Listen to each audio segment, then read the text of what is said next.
महानगरपालिकेची निवडणूक सध्या सुरू आहे। निवडणूकही रंगात आलेली आहे आणि प्रत्येक उमेदवार हा जनतेमध्ये जातोय, मतदारांच्या गाठीबिटी घेतोय आणि आपलं विजन मांडण्याचा प्रयत्न करतोय। आज आपण पिंपरी चिंचवड महानगरपालिकेच्या प्रभाग क्रमांक 2 मध्ये आहे आणि माझ्या समवेत माजी नगरसेवक वसंतजी बोराटे आहेत। आपलं मनापासून स्वागत आहे। तुम्ही जनतेमध्ये जातायत, लोकांच्या गाठीबिटी घेत आहेत, कशा पद्धतीने प्रतिसाद भेटतोय काय सांगा? प्रतिसाद खूप चांगला। आम्ही जनतेचा आशीर्वाद दौरा चालू केला, त्या माध्यमातून ज्या भागामध्ये मी कामं केलेली आहे त्या भागामध्ये प्रथमतः फिरलो।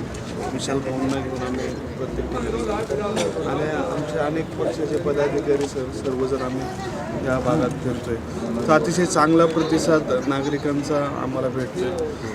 खूप चांगले आशीर्वाद सर्वजण आम्हाला देतात, सर्व शुभेच्छा देतात। त्यामुळं निश्चित येणाऱ्या काळामध्ये विजय निश्चित आहे। विजयापेक्षा एक जी आशीर्वादाची त्यांची जी थाप आहे त्याच्यात एक आपल्याला वेगळीच एनर्जी क्रिएट होते, त्या माध्यमातून अजून मजा येते। खरं तर आता निवडणुकीला सामोरे जात असताना समोरचे जे काही उमेदवार तेही तगडे असणार आहेत, तर तुमची आणि संपूर्ण पॅनलची राष्ट्रवादी काँग्रेस पक्षाची या प्रभागातली रणनीती नेमकी काय असेल? आम्हाला आमचा विरोधक कोणी याच्याशी काय देणं घेणं नाही। आम्हाला आमच्या जनतेचा आशीर्वाद घेऊन पुढं जायचं आहे। विरोधकाबद्दल कुठली टीका टिप्पणी आम्ही करणार नाही। फक्त आमचं काम ज्या लोकांना माहिती आहे ती लोक 100% आमच्याबरोबर राहतील, त्यांच्या आशीर्वादानं आमच्या पॅनल आम्ही काम करत आहे आणि पिंपरी चिंचवड शहर हे अजितदादांनीच घडवलेलं आहे। आणि गेले 10 वर्षामध्ये जे काही महानगरपालिकेत जे काही घडले, थोडक्यात ज्या पद्धतीने भ्रष्टाचार झालेला आहे, 15,000 कोटीच्या ज्या ठेवी होत्या त्याचं तर पूर्ण हे केलं आणि त्याच्या कर्जबाजारी महानगरपालिका या ठिकाणी झालेली। त्यामुळं आता जनसामान्यांची इच्छा आहे की अजितदादा पवारांच्या नेतृत्वाखालीच या ठिकाणी राष्ट्रवादी काँग्रेसला निवडून द्यायचं आणि या ठिकाणी पिंपरी चिंचवडला राष्ट्रवादी काँग्रेसच चांगल्या पद्धतीने डेव्हलप करू शकते। काय तुम्ही निवडणुकीला सामोरे जात असताना कोणते विकास कामांचं विजन तुम्ही डोळ्यासमोर ठेवलंय की जर निवडून आलो तर प्रभाग क्रमांक 2च्या डेव्हलपमेंटसाठी मी ह्या गोष्टी करू शकतो? सर्वात मोठं म्हणजे प्रथम मोठी समस्या आहे ट्रॅफिकची। आज या ठिकाणी ज्या पद्धतीने गव्हर्नमेंटचे समजा कॉलेज आहेत, कोर्ट आलेले आहे आणि आजूबाजूला सोसायट्या तयार होत आहे आणि इंडस्ट्रीजला जे चाकणला जाणे, चिंचवडला जाणे हे मोठ्या प्रमाणात वाहतूक कोंडी होती। त्यासाठी जे DP रोड आहेत ते ओपन करण्यासाठी सर्वप्रथम प्रयत्न करेल। दुसरा आहे पाण्याचा प्रश्न।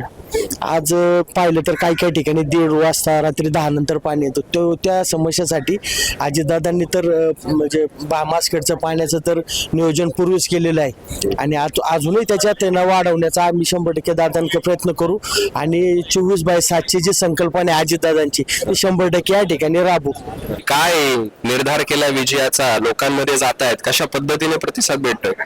खूप छान प्रतिसाद भेटतोय, कारण जे स्थान आपण 8-9 वर्षामध्ये लोकांमध्ये जाऊन स्वतःच्या त्यांनी अगदी हृदयापासून आपल्याला जपलंय, आज तेच लोक सांगतायत की ताई तुम्ही प्रचाराला सुद्धा येऊ नका, विजय तुमचाच आहे। इथपर्यंत लोक अक्षरशः काही नागरिक रडून सुद्धा सांगतायत की ताई तुम्ही खचू नका, आम्ही तुमच्या सोबत आहोत। येणाऱ्या 16 जानेवारीचा निकाल काय असेल?